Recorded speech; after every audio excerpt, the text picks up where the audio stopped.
What's up, guys? Back here with another video for you here. Today we are on H through O of my atmospheric, epic, and folk black metal section.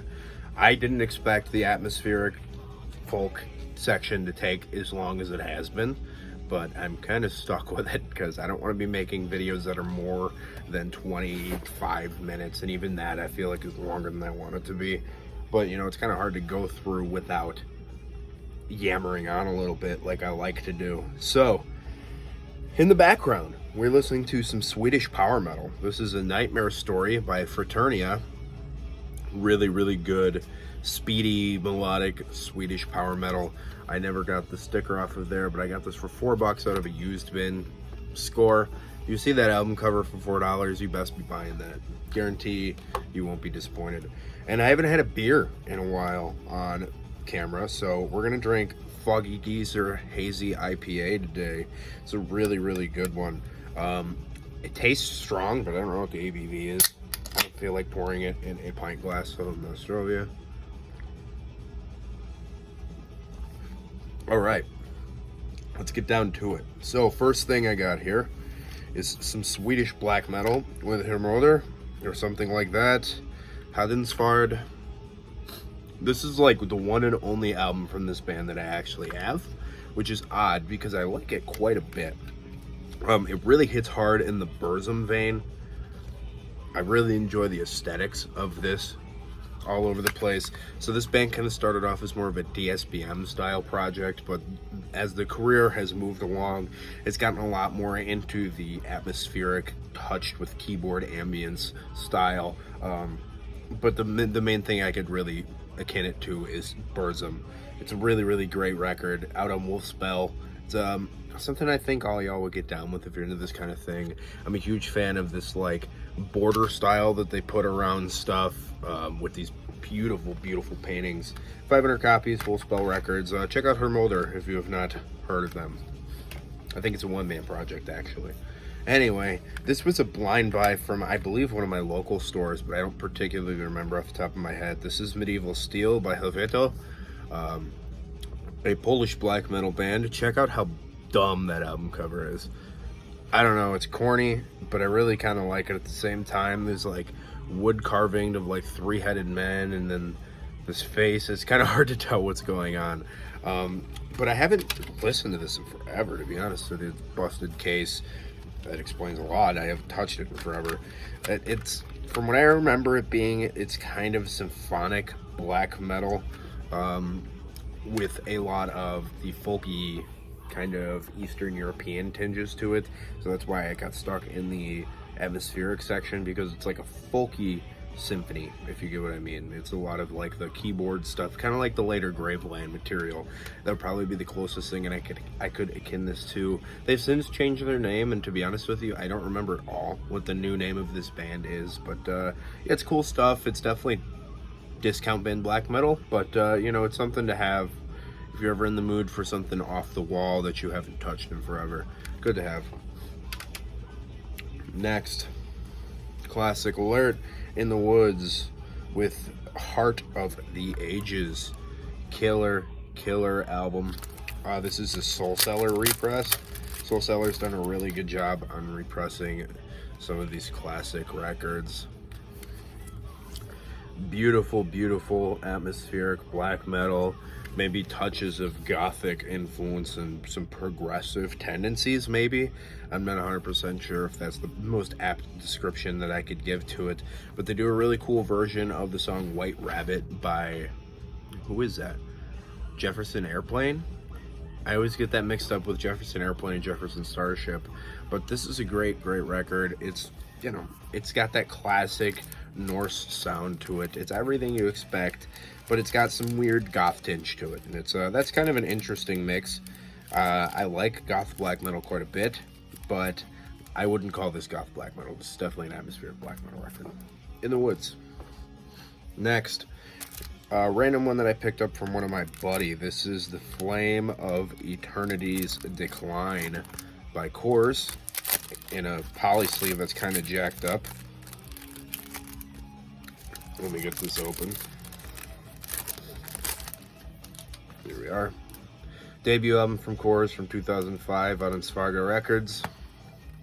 Digipack, really pretty Digipack. I think it looks really nice, and I'm not a Digipack guy. Y'all know this. Hang on, check this out. Looks really good. Nice. All right, so there it is. No booklet, just kind of all the lyrics and stuff on either side. If you guys aren't familiar with Horses, it's very similar to stuff like Crota and Nocturnal Mortem and a lot of the more Ukrainian sound when it comes to this kind of folk black metal. Very, very good stuff, but not the most replayable for me. I don't listen to this band quite like I do some of the other groups in the genre and in their region of the world. Horses is cool though. It's good to have. I'll probably get more into it as time goes. All right, this is A Glimpse of Glory by Lostre. This is a Australian project, if I decided to speak proper English for once. I don't remember where I got this from. It might have gotten this sent to me, but I've liked Lostre for a long time. I really like the one with the swan on it. It's also green. I believe it's one right before this. I can't remember it off the top of my head though, but this is really, really nice. They were a lot more ambient. I would say as time goes on, they have left a bit of their ambience behind and kind of maintained a really nice, dense atmosphere. Kind of reminds me atmospherically very similar to Eldamar and bands like that. But the album cover is very unassuming. It's just this black background with the L on it. And I like the green aesthetic. It's cool, and it's a very odd aesthetic for a black metal look. But yeah.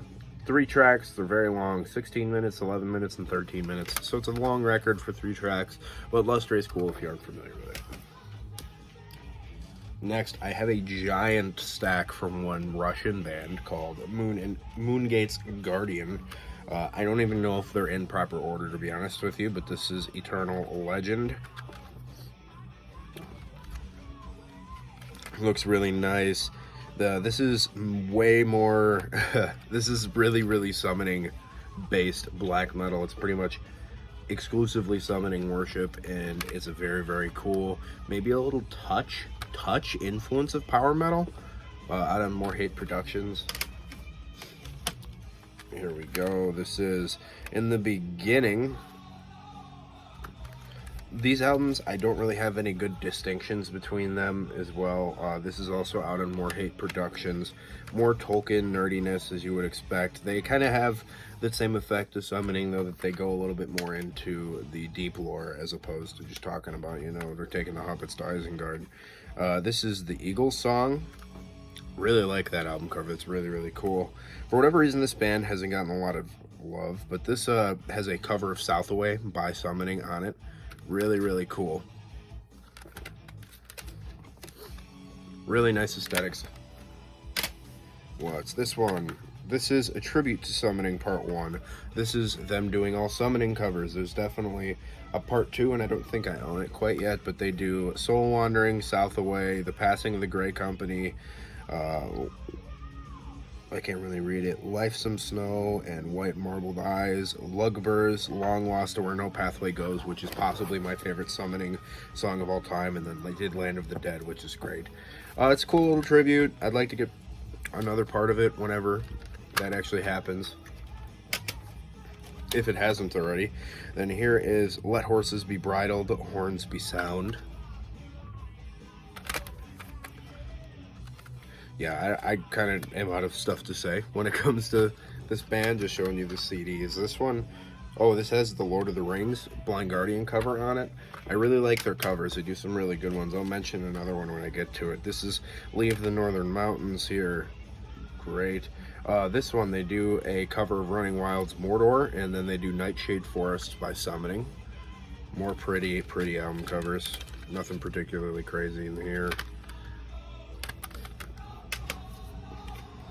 Here we go. This is a good one. The Last Ship.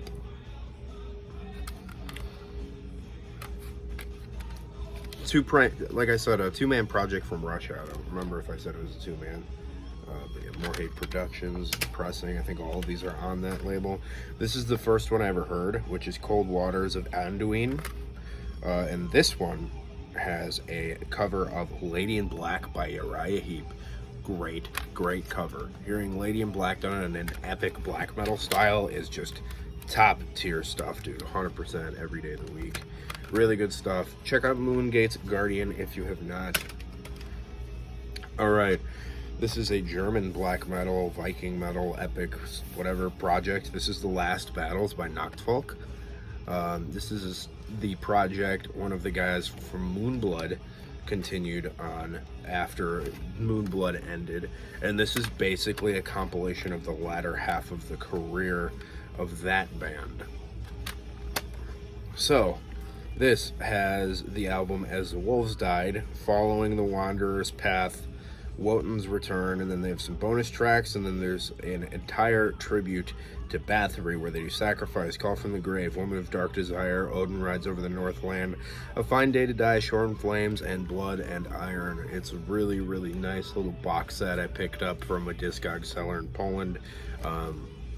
I think that there's 3 albums before all of these came out, so this is a great little pack to have. I need to give this some more spins, in all honesty.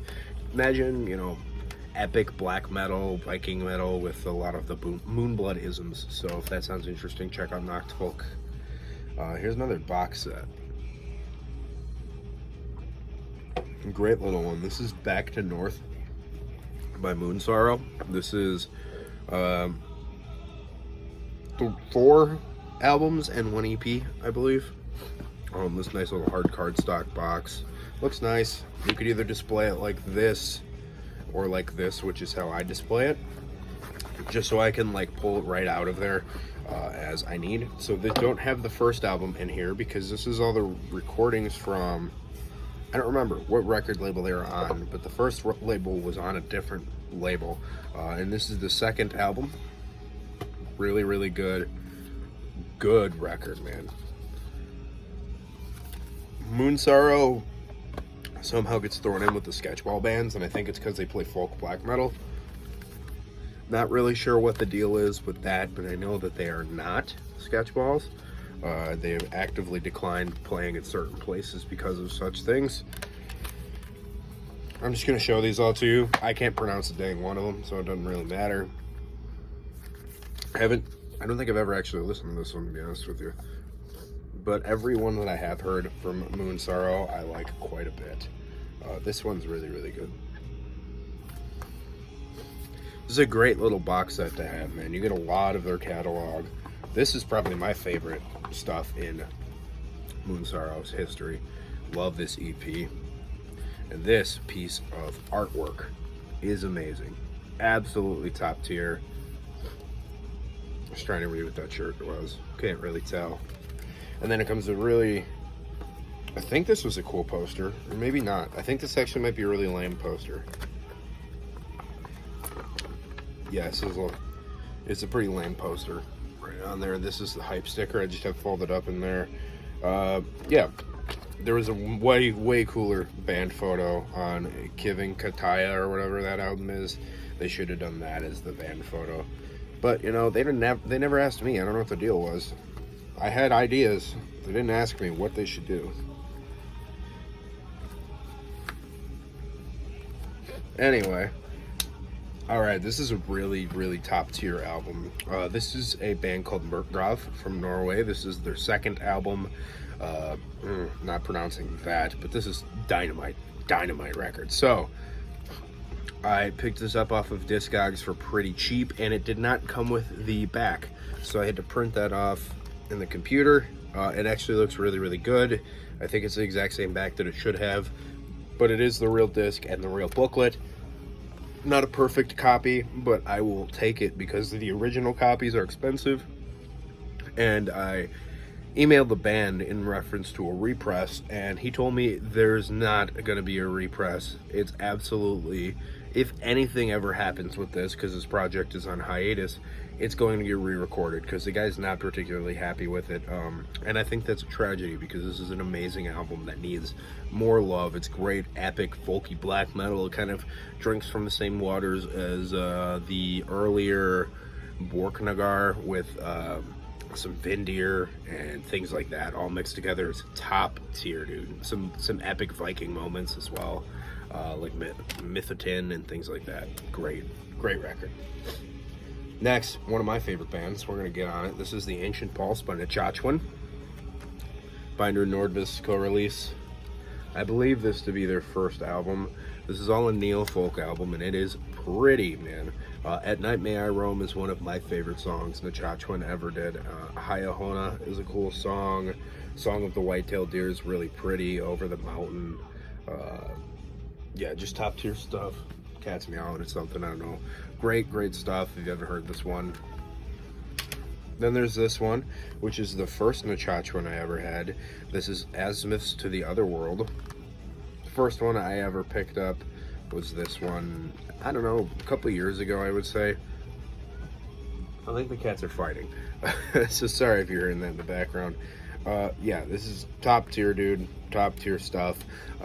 I don't have the next record on CD, but I do have the newest on CD. This is Kanawha Black.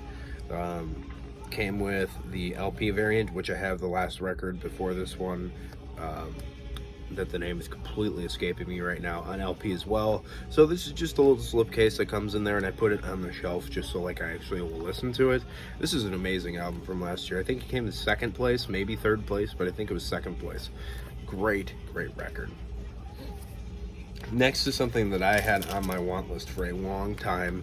Saw in the wild, didn't particularly recognize it, got really salty and had my buddy pick it up for me. So this is Nest with Hidden Streams in the Unseen Passage by Ishiafjord.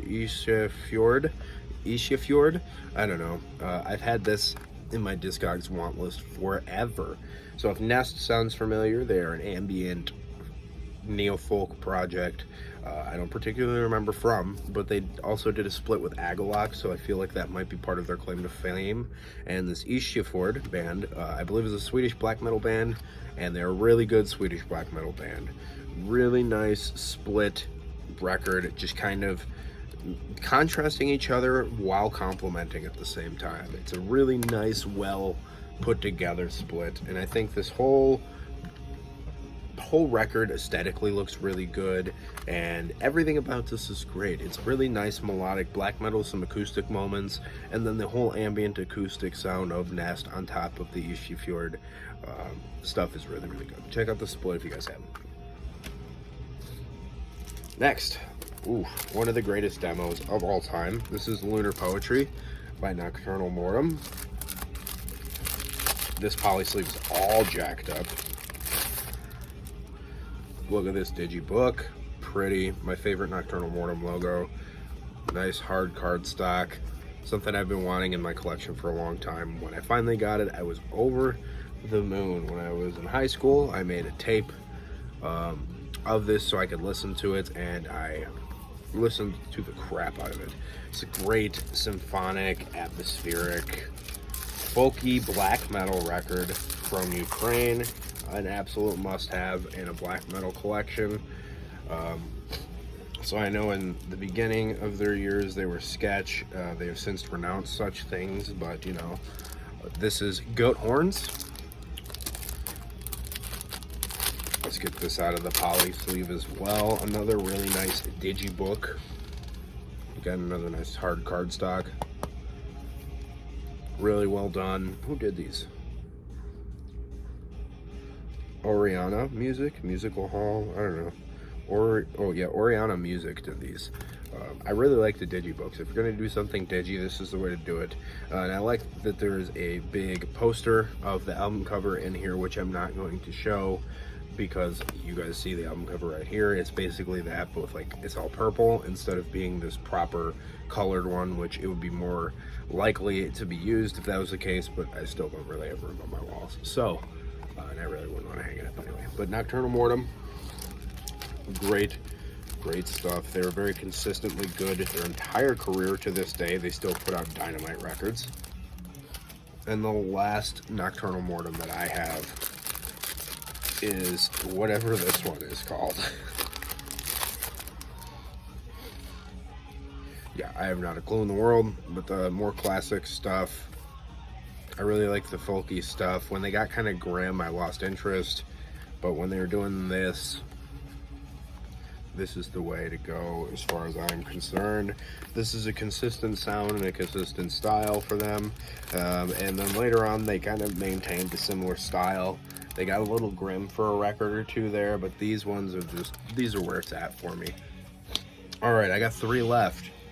This next one here I picked up from Hugh Morgan. If you guys don't know Hugh, he used to have a channel here on YouTube. Really amazing channel. He doesn't do it anymore, but he's still a good guy. I still keep in contact with him. This is of Roots and Flesh by Northern Oak. Picked this up from him. Really cool stuff. It's kind of black metal, folk metal, maybe some progressive leanings in between there. It's done really well. I don't want to call it epic, but it has an epicness to it. It's great. It's a great record. Go check this out if you haven't heard it. I mean, you don't hear a lot of progressive folk black metal, so. Next, this is I still have the sticker on the front. This is Gil Fedgening, something like that, by Oakenshield. This is a UK-based black metal band, kind of a blackened folk metal band again with some Viking tendencies.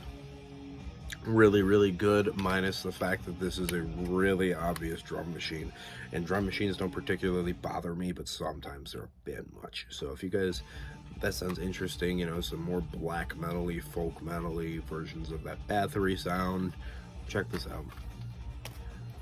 And the last thing I got for right now, this is Maras by October Falls. So I heard, the first thing I heard from October Falls was A Collapse of Faith, and I have not yet purchased it, but I wound up picking this up because I found it in the wild, and it's nothing like A Collapse of Faith. This is a full-on neo-folk album. It's really pretty. It's all acoustic. It doesn't even have vocals, all instrumental. And yeah, a lot of piano, a lot of acoustic guitars, lots of really dense atmospheres, really tranquil atmospheres. It's a really cool neo-folk album. So I think we're good to call it on that for now. I'll be working on some stuff for a collection update right here. I have about 6 or 7 records listened to. Yeah, 7 records listened to. I'd probably like to get it to 12 before I can do a collection update. And I'd like to be a little bit more explanatory on my collection updates as opposed to, you know, just blasting through it like I have and talking about it for a second like I do in these videos. I like to be a little bit more in depth. So I hope you guys enjoyed this video. I'll catch y'all in the next one. Keep it greasy.